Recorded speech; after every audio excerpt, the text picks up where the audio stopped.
Another weekend of Origin-affected footy is in the books in unusual Origin-style rugby league time of the year fashion, if that's even a sentence. Nobody is talking about the results from the NRL this past weekend. Instead, arguably the biggest news story of the year, Nathan Cleary leaving the field with what appears to be a torn hamstring early in the first half against the Dragons. And this is huge, not just for the Penrith Panthers, obviously, but for the New South Wales Blues as well. So we got to talk about it. Who do we think is replacing Nathan Cleary? Now, it isn't confirmed that he is out, but as a Manly fan, I know a thing or two about a hamstring injury. And this video is going to be going up Monday. So this is when Cleary will be going for scans, and maybe it'll take a few hours after, or maybe before this video even comes out.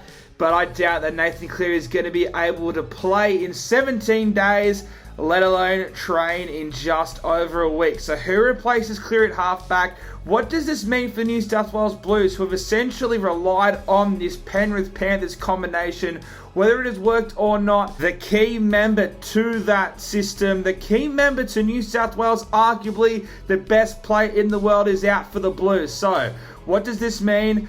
Well, let's talk about it. But before we do, ladies and gentlemen, as always, smash that like button if you enjoy the video. Subscribe to the channel so you don't miss out on any of the best footy content for the remainder of your 2023 season. We've also got some Ashes coming up. But if you don't care about that, then just subscribe anyway and I'll give you your footy fix. Also, drop a comment down below. What would your spine be for Origin Game 2 for the Blues? Because there's going to be a lot that we have to talk about.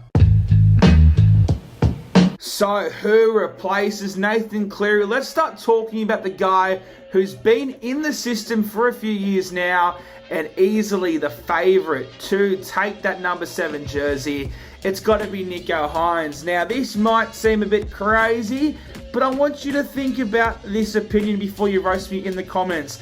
I think that outside of the 2022 final series over the past 18 months, that Nico Hynes, since Tommy Turbo's 2021 season, has probably been the best club footballer in the competition. Now, it's crazy to think that Nico Hynes, he was nearly outplaying Pappenhausen in 2021.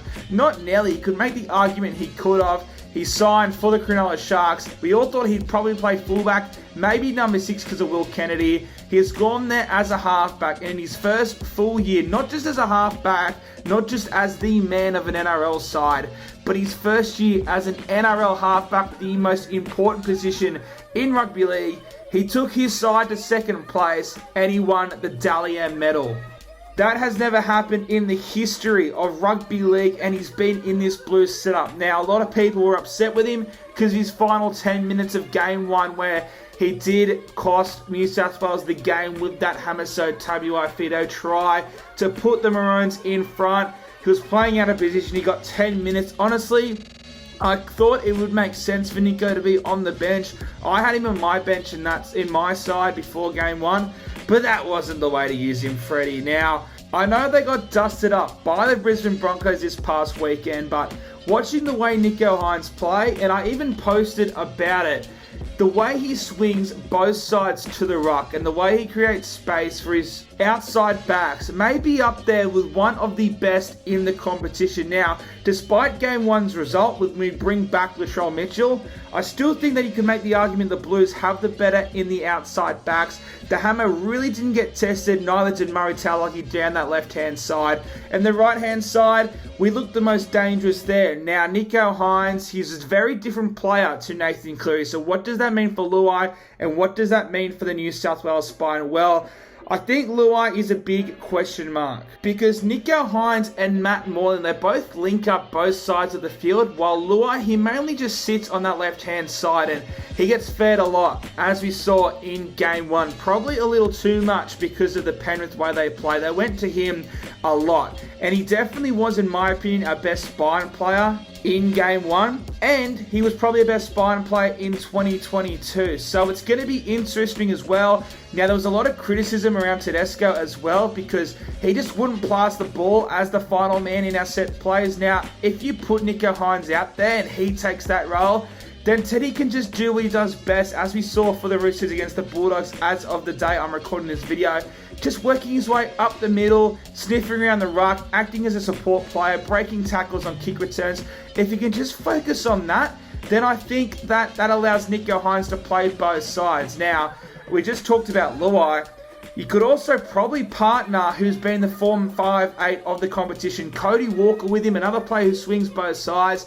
I think that Nico Hynes and Matty Moreland, especially if we go Nico Hynes at 7, putting Cody Walker in that spot where Matty Moreland usually plays for Nico Hynes could open up so many opportunities. You throw in there Isaiah Yeo as well, you can attract so many defenders. Having both Walker and Nico swing both sides of the ruck, with Tommy Turbo and Latrell Mitchell and Josh Adokar and even Brian Tolo outside him, that is a very interesting prospect. I feel so upset for Jerome Luai if he missed out on the side, but I think Nico, he's definitely the favourite for this position, and I definitely wouldn't say no if he was in a Blues jersey.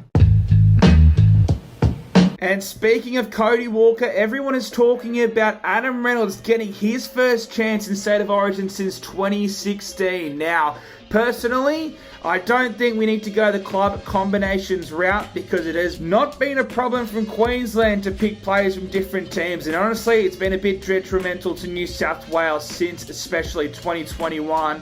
And even in that series, we won because of Turbo and Latrell. That being said though, strictly on form, Adam Reynolds has probably been in the top 3 halfbacks, and outside of DCE and Nathan Cleary, he's probably the best kicker in the competition. You could argue he's on par with those two.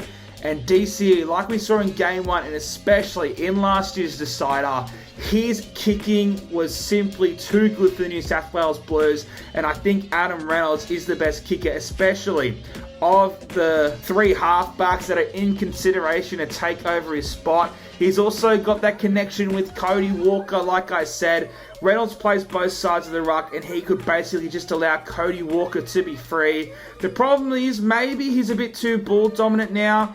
Adam Reynolds, the same with Nico Hynes and Cody Walker as well, but they've played together so much, it would definitely work. This has been one that I didn't even consider until the Guru posted about it, and you know when the Guru is talking about it, it's definitely likely. He's also going to be going to Suncorp. He's Suncorp's favourite son at the moment, Adam Reynolds, so you know that's going to worry him.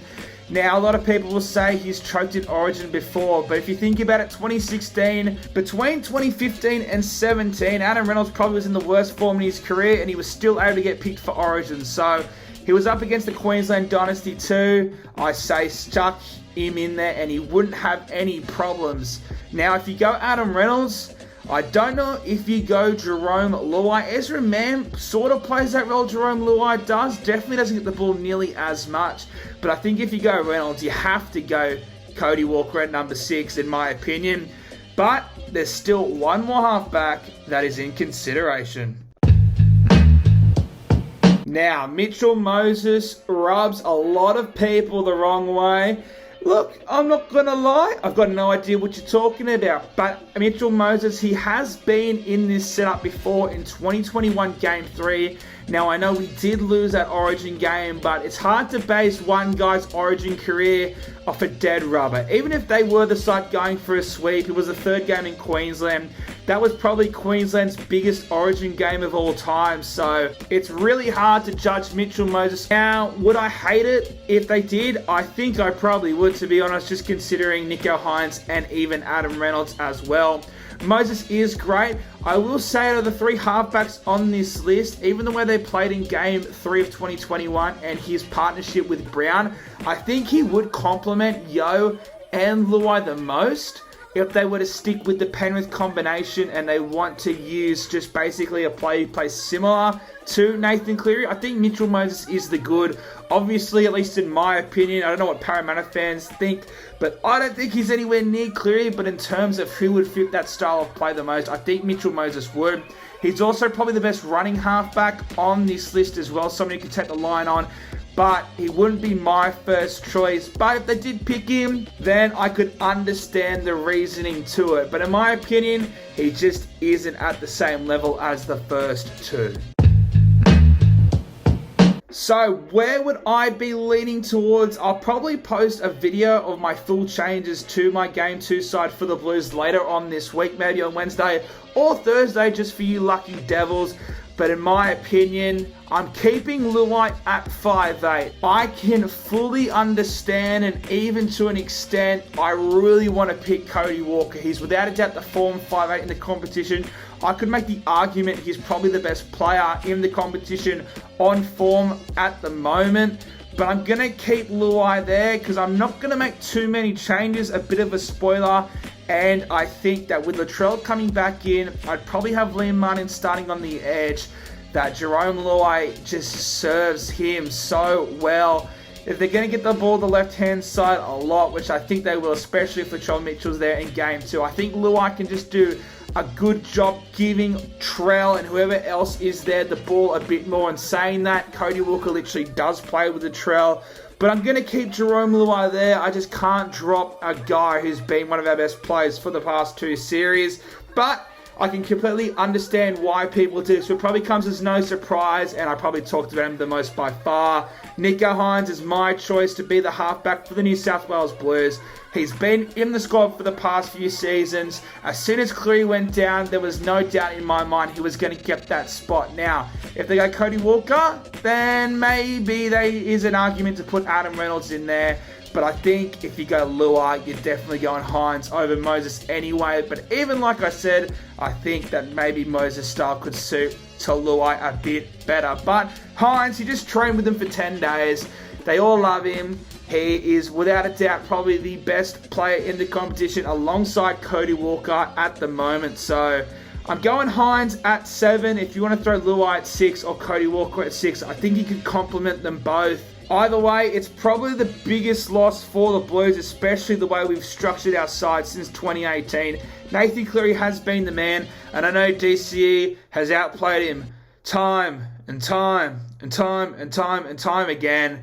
So it sucks that he's out, but I think this is Nico Hynes' chance to take the reins for New South Wales. And I tell you what, if Nico Hynes pulls it off and Cleary is back in time for Game 3, that is going to be one of the all-time discussions. But ladies and gentlemen, drop a comment down below. Who do you think will be the New South Wales Blues halves pairing for Game 2 of the 2023 State of Origin Series? Smash that like button if the video, guys. Subscribe to the channel if you haven't already. We've got plenty of Origin content coming your way. And we've got some NRL to talk about, I guess, because it's still on. Even though it shouldn't be, that's a video for another time. But do the big 3, and I'll see you legends in the next one. Friday night.